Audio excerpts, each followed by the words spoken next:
বিশ্বনবী বিশাল মরুপথ পাহাড়ি পথ পাড়ি দিয়ে তায়েফের মরুজমিনে গেলেন কোরআনের দাওয়াত নিয়ে, ইমানের দাওয়াত নিয়ে। কিন্তু তায়েফের লোকেরা বিশ্বনবীর দাওয়াতকে শুধু প্রত্যাখ্যান করেই থামে নাই, তারা বিশ্বনবীর সাথে অত্যন্ত খারাপ আচরণ করেছে। বিশ্বনবীকে শারীরিকভাবে হেনস্থা করেছে, আমার নবীকে শারীরিকভাবে অত্যাচার করেছে, আমার পেয়ারা নবীর গায়ে পাথর মেরেছে, বিশ্বনবীর গা বেয়ে ঝরঝর করে রক্ত ঝরেছে, নবী জামিনের মধ্যে লুটিয়ে পড়েছেন, আবার মেরেছে, আবার নবী হাঁটতে শুরু করলেন পেছন থেকে আবার মেরেছে, আবার নবী রক্তাক্ত হয়ে জামিনের মধ্যে লুটিয়ে পড়লেন, আবার মেরেছে। বিশ্বনবীর মতো এত সুস্ত্রী মানব, বিশ্বনবীর মতো এত শুভ্র মানব, বিশ্বনবীর মতো এমন চমৎকার দেহাবয়ব দিয়ে রব্বুল আলামিন কাউকে বানান নাই। এরকম চমৎকার মানুষটাকে তারা তায়েফের ওই জমিনে রক্তাক্ত করেছে। বিশ্বনবী দুনিয়ার কোনো স্বার্থের জন্য সেখানে যান নাই, নিজের কোনো লাভের জন্য প্রাপ্তির জন্য যান নাই, তায়েফবাসীদের জাহান্নামের আগুন থেকে বাঁচাতে গিয়েছেন। ঠিক কিনা বলে?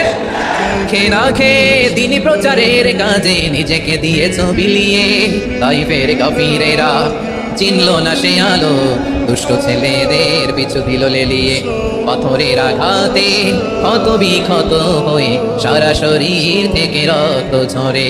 হে রাসূল তোমাকে ভুলি আমি কেমন করে, হে রাসূল তোমাকে ভুলি আমি কেমন করে। পারেন না আপনারা? ধরুন আমার সাথে। হাজার ব্যথা বেদনার পরে ফিরে আসনি তুমি আপন ঘরে, দিনের আলো তুমি ছড়িয়ে দিতে চলে গেলে মাদিনায় মক্কা ছেড়ে। হে রাসূল তোমাকে ভুলি আমি কেমন করে, হে রাসূল তোমাকে ভুলি আমি কেমন করে। ঠিক কিনা বলে? প্রিয় ভাইরা, তায়েফের ছেলেরা নবীকে রক্তাক্ত করলো। আমার নবী কই যাবে? কই যাবে? মক্কায় জায়গা নাই, তায়েফে জায়গা নাই। তায়েফ থেকে ভারাক্রান্ত মন নিয়ে আমার নবী মক্কায় ফিরে আসলেন। বিশ্বনবী মক্কায় ঢুকতে পারেন না। মক্কার মরুভূমির দিকে তাকিয়ে, উপত্যকার দিকে তাকিয়ে বিশ্বনবী ধাঁধা করে কাঁদেন, ঝরঝর করে নবীর চেহারা মোবারক থেকে চোখের পানিগুলো বেয়ে বেয়ে পড়ে। আমার জন্মস্থান, আমার শৈশব কৈশোর যৌবন কেটেছে এই মক্কায়, আমার এলাকায় আমি ঢুকতে পারি না। বিশ্বনবী মক্কার অনতি দূরে দাঁড়িয়ে জায়েদকে পাঠালেন, জায়েদ যাও, দেখো কেউ আমাকে সাপোর্ট করার মতো আছে কিনা, যাও অমুকের কাছে যাও। জায়েদ গেলেন, তারাও প্রত্যাখ্যান করে ফিরিয়ে দেয়। বিশ্বনবী বললেন যাও অমুক লোকের কাছে যাও, তিনিও প্রত্যাখ্যান করে ফিরিয়ে দিলেন। কেউ বিশ্বনবীকে আশ্রয় দিতে রাজি হয় না। ওই প্রিয়তমা স্ত্রী খাদিজা ইন্তেকাল করলেন, বিশ্বনবী হৃদয় ভেঙে কান খান। আবার ওনার চাচা আবু তালেব ইন্তেকাল করলেন, যিনি পলিটিক্যাল শেল্টার দিতেন নবীকে। কে দিতেন? আবু তালেবের ভয়ে, বিশ্বনবীর এই চাচার ভয়ে কোনো মুশরিক নবীর গায়ে হাত দেওয়ার সাহস হয় নাই।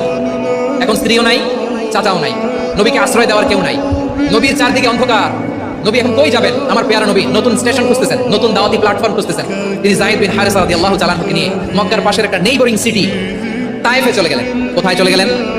লালমনিরহাটের ভাইয়ের আওয়াজ করে বলেন, কোথায় গেলেন? তায়েফে চলে গেলেন দিনের দাওয়াত দেওয়ার জন্য। কি দেওয়ার জন্য?